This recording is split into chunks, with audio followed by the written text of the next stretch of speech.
Salam hormat dan salam Malaysia Madani. Bersama saya Debbie Amanda Padan dalam Berita Pagi Sarawak edisi Khamis 13 April. Pelan induk pembangunan gedung menjadi hub pertanian moden akan bermula dengan pembinaan mini Ismus di tanah seluas hampir 126 hektar. Premier Sarawak Dato' Patinggi Tan Sri Abang Johari Tun Openg berkata, projek mini Ismus ini akan dibina dalam 3 fasa dengan fasa pertama merangkumi pusat pentadbiran bersepadu, kuartus kerajaan, klinik kesihatan, stesen minyak dan kompleks komersial sehingga tahun 2030. Datuk Patinggi Tan Sri Abang Johari menambah, fasa kedua akan melibatkan pusat perindustrian ringan, hotel 2 bintang, hospital dan sekolah, manakala fasa ketiga merangkumi perumahan, kemudahan sukan dan kawasan rekreasi termasuk tebingan sungai.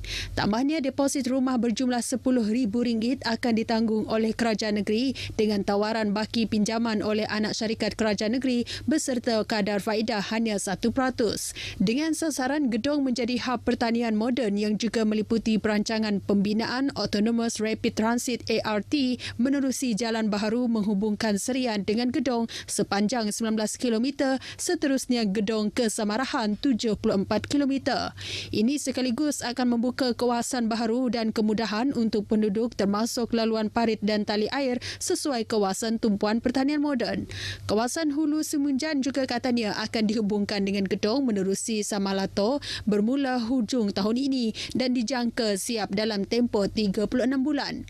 Dato' Patinggi Tan Sri Abang Johari berkata demikian di Majlis Penyampaian Cek Pampasan bagi Master Plan Mini Ismus Gedong di Dewan Masyarakat Gedong.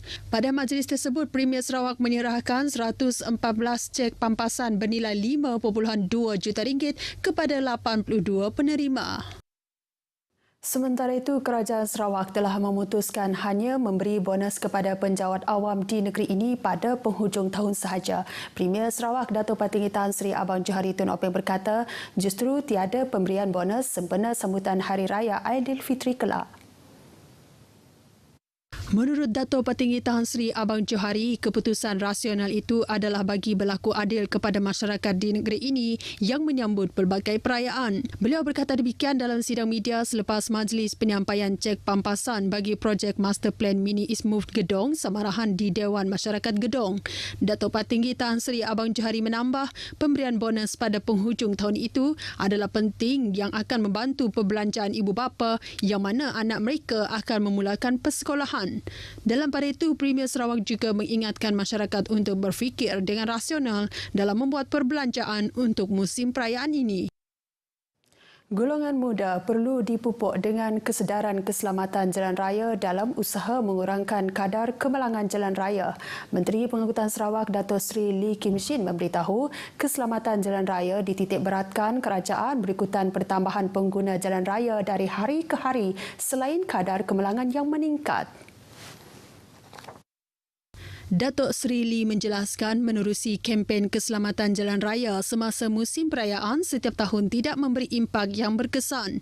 Untuk itu, penganjuran semula pertandingan lalu lintas antara pelajar sekolah dipercayai dapat memberi pendedahan peraturan jalan raya serta dapat melahirkan pengguna jalan raya yang berhemah dan patuh undang-undang pada masa depan.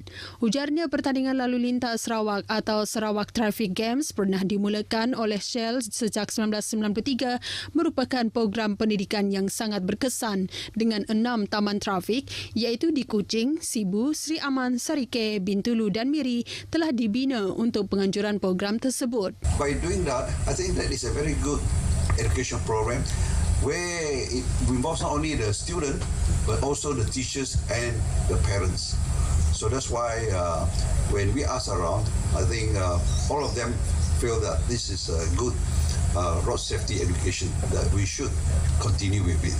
Ke arah itu, tinjauan di kesemua taman trafik tersebut penting bagi melihat keadaan dan tindakan yang diperlukan untuk membaik pulih serta menaik taraf taman lalu lintas itu bagi menjalankan semula permainan dan pertandingan tersebut. Beliau berkata demikian ketika menjalankan lawatan kerja ke Taman Lalu Lintas Majlis Daerah Sarike. Tambahnya, kerja naik taraf dan penambahbaikan itu akan dibuat mengikut keadaan lalu lintas pada masa kini. Kerajaan Sarawak yakin kewibawaan Radio Televisyen Malaysia RTM Sarawak selaku media unggul untuk menerbitkan pelbagai program berkualiti. Timbalan Menteri Permohonan Wanita, Kanak-kanak dan Kesejahteraan Komuniti Muhammad Raziz Hitam yakin ini terutama dalam mencapai misi kerajaan untuk melahirkan generasi yang berbakat dan meneruskan kesinambungan seni tempatan. Muhammad Razi mengambil contoh keupayaan RTM terbukti dengan beberapa siri program ikon iaitu Bintang Kecil, Bintang Piramli dan yang akan datang Sapek Junior. Uji bakat bagi program Bintang Kecil dan Sapek Junior tengah rancak berlangsung di seluruh Sarawak bermula pada awal bulan April. Beliau yang juga ahli Dewan Undangan Negeri Saribas juga menyarankan agar RTM Sarawak memperbanyakkan program kebudayaan yang bersifat tempatan terutamanya melibatkan pelbagai etnik Sarawak selain memperbanyakkan liputan kekuasaan luar bandar dan pedalaman negeri ini yang lebih luas. Muhammad Raziz Hitam berucap demikian semasa merasmikan program Drive-Thru at RTM di perkarangan bangunan radio RTM Kuching. Program Drive-Thru at RTM 2023 dengan konsep pandu lalu merupakan salah satu program tahunan jabatan dalam inisiatif program Cakna Jabatan menyantuni golongan sasar khususnya penduduk sekitar Bandaraya Kuching pada bulan Ramadan dan bersempena ulang tahun RTM ke-77. Program tersebut dengan kerjasama rakan strategik Astana Negeri Sarawak, Tabung Baitul Mas Sarawak, Raya Khas Sendia Merhad dan Sarabif. Kira-kira 2,000 bungkusan bubur lambung diagihkan kepada penduduk di sekitar Bandaraya Kuching bermula pukul 3.30 petang. Lebih 50 penduduk Seri Aman daripada kalangan yang kurang berkemampuan menerima sumbangan pada program Ziarah Ramadan Perdana peringkat bahagian Seri Aman. Majlis berlangsung di Masjid Bandar Seri Aman di Bandar Simanggang. Penerima terdiri daripada klien Jabatan Kebajikan Masyarakat serta saudara kita.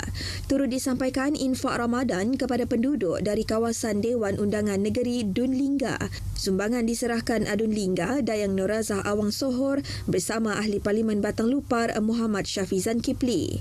Dayang Norazah dalam ucapannya mahu golongan belia serta anak muda melibatkan diri secara aktif dalam aktiviti kemasyarakatan melalui amalan bersedekah dan gotong royong. Beliau juga mahu semua pihak di Sri Aman sentiasa bantu-membantu tanpa mengira latar belakang kaum dan agama.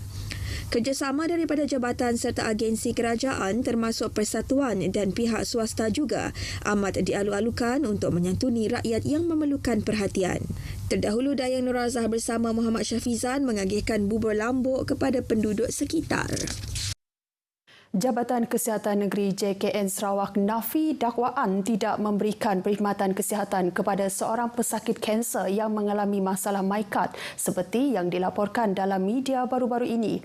Menurut laporan media tersebut, maikat pesakit berkenaan telah dirampas Jabatan Pendaftaran Negara sejak tahun 2022 sehingga sukar untuk mendapatkan rawatan di Hospital Kementerian Kesihatan.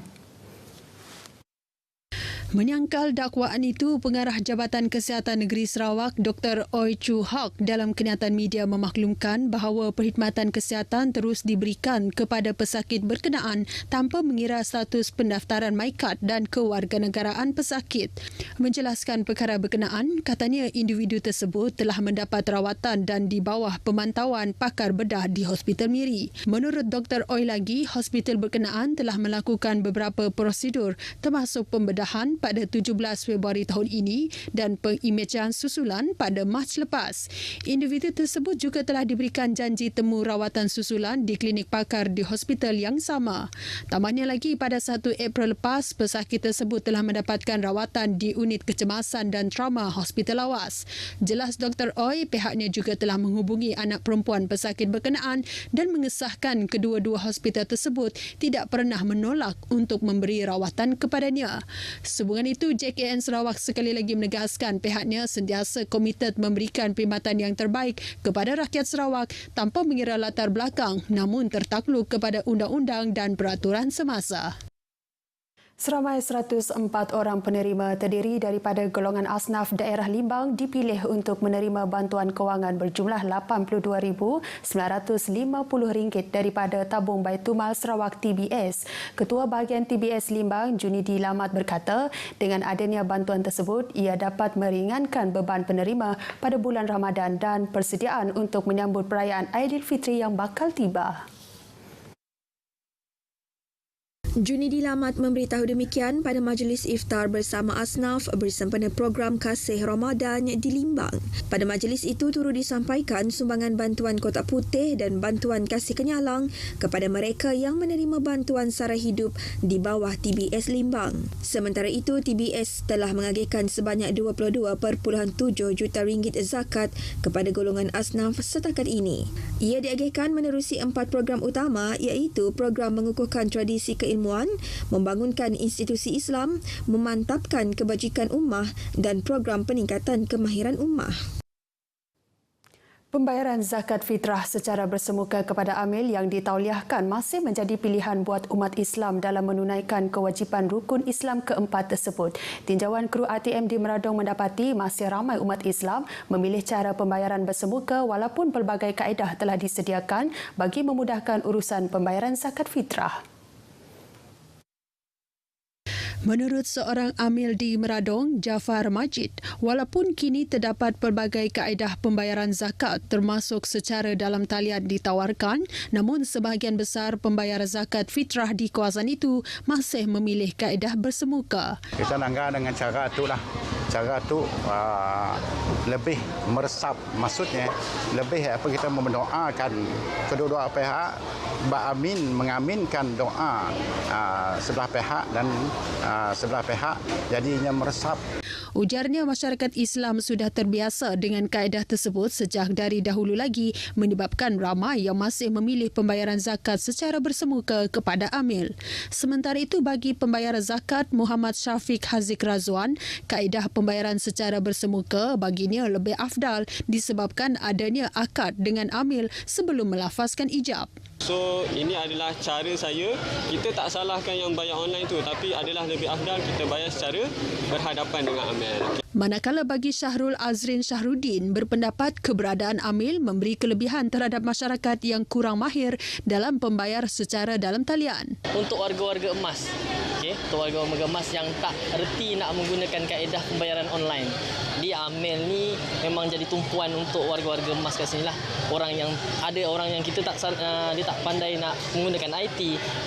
Bukan semua orang pandai untuk pembayaran online ni, tapi dengan adanya amil ni, dia lagi memudahkan lah. Tambahnya, lafaz akad yang dibaca membuatkannya lebih berpuas hati dan merasakan pembayaran zakat lebih berkat. Seramai 783 orang amil dilantik bagi mengutip zakat fitrah di Sarawak selain Tabung Baitumal Sarawak turut menyediakan pelbagai kaedah pembayaran zakat termasuk di semua kaunter TBS.